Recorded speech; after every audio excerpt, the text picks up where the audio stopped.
Bonjour et bienvenue dans votre revue de presse de ce jeudi 30 juillet 2020. Les nouveaux tarifs annoncés par l'opérateur téléphonique Orange et d'autres sujets liés à la Tabaski. La grande fête musulmane devant être célébrée vendredi compte parmi les sujets les plus en vue dans la livraison de ce jeudi de la presse quotidienne. Le quotidien Le Soleil se faisant l'écho du dernier conseil des ministres relativement à la dernière hausse des tarifs décidée par l'opérateur historique des télécoms au Sénégal affiche Macky Sall pour la qualité et des tarifs soutenables. De manière diplomatique, le président de la République s'oppose à la hausse des tarifs décidée tout dernièrement par l'opérateur Orange. En conseil des ministres hier, il a plaidé pour la soutenabilité des tarifs appliqués aux consommateurs, relève aussi Walf Quotidien.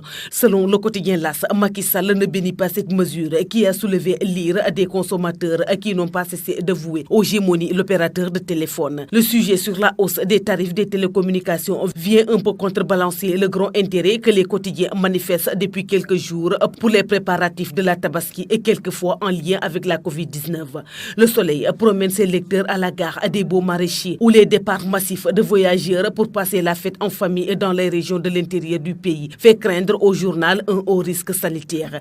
Tabaski à risque s'exclame à propos Sud Quotidien, selon lequel les mouvements de fidèles musulmans ralliant leur localité d'origine dans ce contexte actuel marqué par la flambée des cas de contamination et de décès liés à la pandémie du nouveau coronavirus laisse entrevoir une fête à haut risque sanitaire. Déjà 5 morts en 24 heures, alerte Rewmi Quotidien, parlant de décès enregistrés dont des accidents de la circulation. Après avoir fêté la fin du Ramadan dans le couvre-feu, l'angoisse et les restrictions, notamment de déplacement entre régions. Les Sénégalais veulent se rattraper, écrit le journal. Malheureusement, même les accidents sont aussi au rendez-vous. Vox Populi s'intéresse au phénomène du mbaran, devenu infernal avec la Tabaski, une pratique qui se banalise et qui consiste pour les filles à sortir avec plusieurs hommes à la fois. Le mbaran, michetonnaire en français, est un jeu qu'on pourrait aussi définir. Aide-moi à gaspiller, mais tu y laisseras à des plumes. Il est devenu un véritable fait de société au Sénégal et ailleurs en Afrique, malgré son lot de conséquences parfois désastreuses, explique Vox Populi.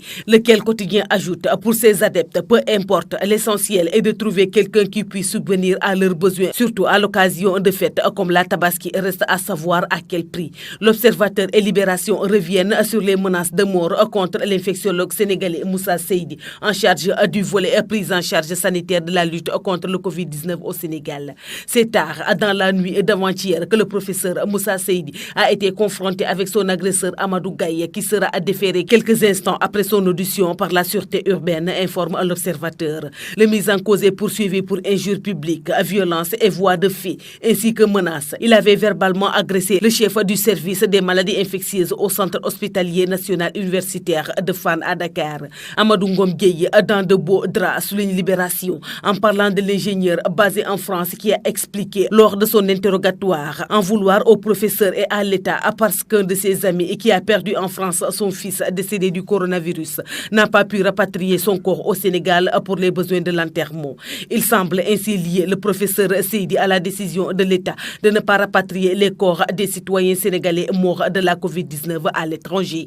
C'est tout pour votre revue de presse de ce jour. Merci de nous avoir écoutés. Au revoir.